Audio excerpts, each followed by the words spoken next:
Friends, welcome back to my channel. ಸಾಕಷ್ಟು ಜನ ಕೇಳ್ತಾ ಇದ್ರಿ, ಸಮಾಜ ಕಲ್ಯಾಣ ಇಲಾಖೆಯ ವತಿಯಿಂದ 2024-25ನೇ ಸಾಲಿಗೆ ವಿವಿಧ ಯೋಜನೆಗಳಿಗೆ ಅರ್ಜಿಯನ್ನು ಯಾವಾಗ ಕಾಲ್ ಮಾಡ್ತಾರೆ ಅಂತೇಳಿ. ಫ್ರೆಂಡ್ಸ್, ತಮಗೆಲ್ಲ ಗುಡ್ ನ್ಯೂಸು. ಇವತ್ತಷ್ಟೇ ಕರ್ನಾಟಕ ಸರ್ಕಾರದ ಸಮಾಜ ಕಲ್ಯಾಣ ಇಲಾಖೆಯ ವತಿಯಿಂದ 2024-25ನೇ ಸಾಲಿಗೆ ವಿವಿಧ ಯೋಜನೆಗಳಿಗೆ ಅರ್ಜಿಯನ್ನು ಕಾಲ್ ಮಾಡಿರುವಂಥದ್ದು. ತಾವಿಲ್ಲಿ ನೋಡ್ತಾ ಇರುವಂಥದ್ದು ಅದರ ಅಧಿಕೃತ ಪ್ರಕಟಣೆ ಇದೆ ಸ್ನೇಹಿತರೆ. ಬನ್ನಿ, ಇದಕ್ಕೆ ಸಂಬಂಧಪಟ್ಟಂತೆ ಸಂಪೂರ್ಣವಾದ ಮಾಹಿತಿನ ತಿಳ್ಕೊಳ್ಳೋಣ. ಯಾವೆಲ್ಲ ಯೋಜನೆಗಳಿಗೆ ಅರ್ಜಿಯನ್ನು ಕಾಲ್ ಮಾಡಿದ್ದಾರೆ, ಯಾವತ್ತು ಅರ್ಜಿನ ಸಲ್ಲಿಸಬೇಕು, ಮತ್ತು ಅರ್ಜಿನ ಸಲ್ಲಿಸೋದಕ್ಕೆ ಕಡೆಯ ದಿನಾಂಕ ಯಾವತ್ತಿರುತ್ತೆ, ಯಾವ ರೀತಿ ಅರ್ಜಿನ ಸಲ್ಲಿಸಬೇಕು ಇತ್ಯಾದಿ ವಿಷಯಗಳಿಗೆ ಸಂಬಂಧಪಟ್ಟಂತೆ ಸಂಪೂರ್ಣ ಮಾಹಿತಿನ ತಿಳ್ಕೊಳ್ಳೋಣ. ಅದಕ್ಕಿಂತ ಮೊದಲು ಯಾರೆಲ್ಲ ಇದೇ ಮೊದಲು ಬಾರಿ ನಮ್ಮ ಚಾನಲ್ ನೋಡ್ತಾ ಇದ್ದೀರಾ, ದಯವಿಟ್ಟು ಚಾನಲ್ನ ಸಬ್ಸ್ಕ್ರೈಬ್ ಮಾಡ್ಕೊಳ್ಳಿ. ಹಾಗೆ ವಿಡಿಯೋ ನೋಡ್ತಾ ಇದ್ರೆ ವಿಡಿಯೋಗೊಂದು ಲೈಕ್ನ ಕೊಡಿ ಅಂತ ಹೇಳ್ತಾ ಬನ್ನಿ ಸಂಪೂರ್ಣ ಮಾಹಿತಿ ತಿಳ್ಕೊಳ್ಳೋಣ. ಇದು 2024-25ನೇ ಸಾಲಿಗೆ ಸಮಾಜ ಕಲ್ಯಾಣ ಇಲಾಖೆಯಿಂದ ವಿವಿಧ ಸಾಲ ಸೌಲಭ್ಯ ಯೋಜನೆಗಳಿಗೆ ಪರಿಶಿಷ್ಟ ಜಾತಿಯವರಿಗೆ ಕಾಲ್ ಮಾಡಿರುವಂಥ ಒಂದು ಪ್ರಕಟಣೆ ಇದು. ಇಲ್ಲಿ ಒಟ್ಟು 5 ಯೋಜನೆಗಳಿಗೆ ಅರ್ಜಿನ ಕಾಲ್ ಮಾಡಿದ್ದಾರೆ. ಬನ್ನಿ ಒಂದೊಂದಾಗಿ ತಿಳ್ಕೊಳ್ಳೋಣ. ಮೊದಲನೇದು ಉದ್ಯಮಶೀಲತಾ ಅಭಿವೃದ್ಧಿ ಯೋಜನೆ ಅಂತೇಳಿ. ಇದು ಬ್ಯಾಂಕ್ಗಳ ಸಹಯೋಗದೊಂದಿಗೆ ನಿಮಗೆ ಸಾಲವನ್ನು ಕೊಡುವಂಥದ್ದು. ಇದರ ಉದ್ದೇಶ ಏನಪ್ಪ ಅಂದರೆ, ಯಾವುದಾದ್ರೂ ವ್ಯಾಪಾರ ಮತ್ತು ಇತರ ಉದ್ಯಮಗಳಿಗೆ ನೀವು ಕೆಳಕಂಡಂತೆ ಸಹಾಯಧನಗಳನ್ನು ನೀಡಲಾಗುತ್ತೆ. ಉಳಿದ ಮೊತ್ತವನ್ನು ಬ್ಯಾಂಕ್ನಿಂದ ಸಾಲವಾಗಿ ಪಡ್ಕೋಬೇಕು ಅಂತ ಹೇಳ್ತಾರೆ. ಬ್ಯಾಂಕು ಸಾಲದ 20% ಸಹಾಯಧನ ಅಥವಾ ಗರಿಷ್ಠ 1 ಲಕ್ಷ ಸಹಾಯಧನ ಅಂತ ಹೇಳ್ತಾರೆ. ಘಟಕ ವೆಚ್ಚದ 70% ಸಹಾಯಧನ ಅಥವಾ 2 ಲಕ್ಷ ಮಾತ್ರ ನಾವು ಸಹಾಯಧನ ಕೊಡ್ತೀವಿ ಅಂತ ಹೇಳ್ತಾರೆ. ಇನ್ನು ಉಳಿದಂತೆ ಬ್ಯಾಂಕ್ನಿಂದ ಸಾಲ ತಗೋಬೇಕು. ಹಾಗೆ ಬಂದರೆ ಸ್ವಾವಲಂಬಿ ಸಾರಥಿ ಯೋಜನೆ ಅಂತೇಳಿ, ಇದು ಸರಕು ಮತ್ತು ಏನು ಸಾಗಣೆಯ ವಾಹನ ಇದೆಯಲ್ಲ ಅಥವಾ ಟ್ಯಾಕ್ಸಿಗಳಿದೆಯಲ್ಲ, ಎಲ್ಲೋ ಬೋರ್ಡು, ಅದನ್ನು ಖರೀದಿ ಮಾಡೋದಕ್ಕೆ ನಿಮಗೆ ಕೊಡುವಂಥ ಸಾಲ ಇದು.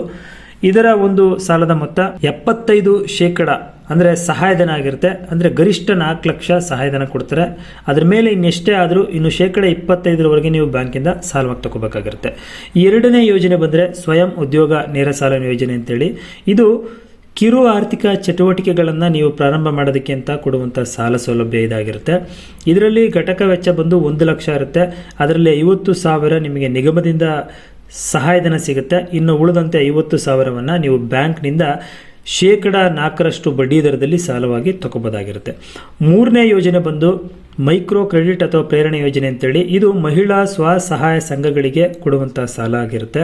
ಕನಿಷ್ಠ 10 ಜನ ಸದಸ್ಯರು ಕಡ್ಡಾಯವಾಗಿರಬೇಕು ಅಂತ ಹೇಳ್ತಾರೆ. ಇವರು ಏನಾದರೂ ಒಂದು ಕಿರು ಆರ್ಥಿಕ ಚಟುವಟಿಕೆಗಳನ್ನು ಪ್ರಾರಂಭ ಮಾಡ್ತೀರಾ ಅಂತ ಹೇಳಿದ್ರೆ ನಿಮಗೆ ಸಾಲವನ್ನು ಕೊಡ್ತಾರೆ. ಇದರ ಒಂದು ಸಾಲ ಸೌಲಭ್ಯದ ವೆಚ್ಚ ಎಷ್ಟಿರುತ್ತೆ ಅಂತ ಹೇಳಿದ್ರೆ, ಘಟಕ ವೆಚ್ಚ 2.50 ಲಕ್ಷಗಳಿರ್ತವೆ. ಇದರಲ್ಲಿ ಸಹಾಯಧನ 1.5 ಲಕ್ಷ ಕೊಡ್ತಾರೆ. ಇನ್ನು 1 ಲಕ್ಷವನ್ನು ನೀವು ಬ್ಯಾಂಕ್ನಿಂದ 4% ಬಡ್ಡಿ ದರದಲ್ಲಿ ತಗೋಬೇಕಾಗಿರುತ್ತೆ. 4ನೇ ಯೋಜನೆ ಬಂದು ಭೂ ಒಡೆತನ ಯೋಜನೆ ಅಂತೇಳಿ. ಇದು ಭೂರಹಿತ ಮಹಿಳಾ ಕೃಷಿ ಕಾರ್ಮಿಕರಿಗೆ ಏನು ಭೂಮಿಯನ್ನು ಕೊಂಡುಕೊಳ್ಳೋದಕ್ಕೆ ಘಟಕ ವೆಚ್ಚದ ಕೃಷಿ ಜಮೀನನ್ನು ಖರೀದಿ ಮಾಡೋದಕ್ಕೆ ನೀಡಲಾಗುವಂಥ ಸಾಲ ಸೌಲಭ್ಯ ಇದು. ಘಟಕ ವೆಚ್ಚ 25 ಲಕ್ಷ ಇರುತ್ತೆ ಕೆಲವು ಜಿಲ್ಲೆಗಳಿಗೆ, ಕೆಲವು ಜಿಲ್ಲೆಗೆ 20 ಲಕ್ಷವನ್ನು ಕೊಡ್ತಾರೆ. ಅದರಲ್ಲಿ 50% ಸಹಾಯಧನ ನಿಗಮದಿಂದ, ಇನ್ನು 50% ಬ್ಯಾಂಕ್ನಿಂದ 6% ಬಡ್ಡಿ ದರದಲ್ಲಿ ನೀವು ಈ ಒಂದು ಯೋಜನೆಗೆ ಅಪ್ಲೈ ಮಾಡಿಕೊಂಡು ತಗೋಬೋದಾಗಿರುತ್ತೆ. 5ನೇ ಯೋಜನೆ ಗಂಗಾ ಕಲ್ಯಾಣ ಯೋಜನೆ ಅಂತೇಳಿ. ಇದು 1.20 ಎಕರೆಯಿಂದ 5 ಎಕರೆಗಳವರೆಗೆ ಜಮೀನಿರ್ತಕ್ಕಂಥ ಸಣ್ಣ ಮತ್ತು ಅತಿ ಸಣ್ಣ ರೈತರಿಗೆ ಕೊಳವೆ ಬಾವಿಯನ್ನು ಕೊರೆಸ್ಕೊಟ್ಟು ಪಂಪ್ಸೆಟ್ಟನ್ನು ಅಳವಡಿಸ್ಕೊಡುವಂಥ ಸೌಲಭ್ಯ ಇದಾಗಿರುತ್ತೆ. ಜೊತೆಗೆ ವಿದ್ಯುದೀಕರಣವನ್ನು ನಾವು ಮಾಡ್ತೀವಿ ಅಂತ ಹೇಳ್ತಾರೆ. ಅಂದರೆ ನೀರಾವರಿಯನ್ನು ಒದಗಿಸ್ಕೊಡುವಂಥ ಸೌಲಭ್ಯ.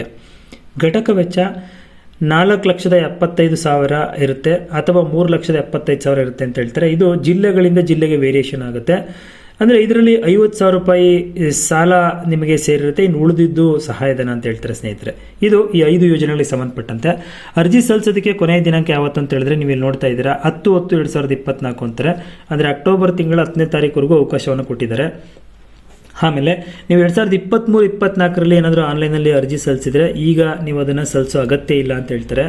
ಇದನ್ನು ನೀವು ಎಲ್ಲಿ ಸಲ್ಲಿಸಬೇಕು ಅರ್ಜಿಯನ್ನು ಅಂತ ಹೇಳಿದ್ರೆ, sevasindu.karnataka.gov.in ನಲ್ಲಿ ನೇರವಾಗಿ ಅಥವಾ ಕೆಳಕಂಡಂಥ ಒಂದು ಸಂಸ್ಥೆಗಳ ಮುಖಾಂತರ ನೀವು ಅರ್ಜಿ ಸಲ್ಲಿಸಿ ಅಂತ ಹೇಳ್ತಾರೆ.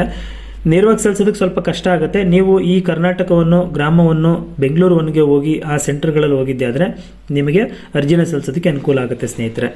ಸೊ ಇಲ್ಲಿ ನಿಮಗೇನಾದರೂ ಹೆಚ್ಚಿನ ಮಾಹಿತಿ ಬೇಕಿತ್ತು ಅಂತ ಹೇಳಿದ್ರೆ ಒಂದಷ್ಟು ಸಹಾಯವಾಣಿಯ ನಂಬರ್ನ ಕೊಟ್ಟಿದ್ದಾರೆ. ತಾವಿಲ್ಲಿ ಅದಕ್ಕೆ ಕಾಲ್ ಮಾಡ್ಬೋದಾಗಿರುತ್ತೆ. 9482300400 ಈ ಒಂದು ನಂಬರ್ಗಳನ್ನು ಸಂಪರ್ಕಿಸಿ ಅಂತ ಹೇಳ್ತಾರೆ. ಇಲ್ಲಿ ಒಂದು ಸೂಚನೆ ಹೇಳ್ತಾರೆ, ನಿಗಮದ ನಿರ್ದೇಶಕರ ಮಂಡಳಿ ವಿವೇಚನಾ ಕೋಟ ಅಥವಾ ಸರ್ಕಾರದ ಸಾಂಸ್ಥಿಕ ಕೋಟಾದಡಿ ಸ್ವೀಕರಿಸುವಂಥ ಅರ್ಜಿಗಳು ಸಹ ಸೇವಾ ಸಿಂಧು ಪೋರ್ಟಲ್ ಮುಖಾಂತರನೇ ಅಪ್ಲೈ ಮಾಡಿರಬೇಕು ಅಂತ ಹೇಳ್ತೇನೆ ಫ್ರೆಂಡ್ಸ್. ನೋಡಿದ್ರಲ್ಲ, ಇದಾಯಿತು ಕರ್ನಾಟಕ ಸರ್ಕಾರದ ಸಮಾಜ ಕಲ್ಯಾಣ ಇಲಾಖೆ ವತಿಯಿಂದ ಪರಿಶಿಷ್ಟ ಜಾತಿಯವರ ಆರ್ಥಿಕ ಅಭಿವೃದ್ಧಿಗಾಗಿ ಕಾಲ್ ಮಾಡಿರುವಂತಹ ವಿವಿಧ ಯೋಜನೆಗಳಿಗೆ ಸಂಬಂಧಪಟ್ಟಂತಹ ಒಂದು ಅರ್ಜಿಯ ಒಂದು ನೋಟಿಫಿಕೇಶನ್ಗೆ ಸಂಬಂಧಪಟ್ಟಂಥ ಮಾಹಿತಿ. ವಿಡಿಯೋ ಇಷ್ಟ ಆಗಿದ್ರೆ ವಿಡಿಯೋಗೊಂದು ಲೈಕ್ನ ಕೊಟ್ಟು ಫ್ರೆಂಡ್ಸ್ ಮತ್ತು ಫ್ಯಾಮಿಲಿಗೆ ಶೇರ್ ಮಾಡಿ ಅಂತ ಹೇಳ್ತಾ, ಏನಾದರೂ ಡೌಟ್ ಇರೋ ಕಮೆಂಟ್ ಬಾಕ್ಸಲ್ಲಿ ಕಮೆಂಟ್ ಮಾಡಿ, ಅದಕ್ಕೆ ಆನ್ಸರ್ ಮಾಡ್ತೀನಿ ಅಂತ ಹೇಳ್ತಾ ಮತ್ತೆ ಸಿಗೋಣ. ಅಲ್ಲಿವರೆಗೂ ಥ್ಯಾಂಕ್ ಯು, ಬಾಯ್.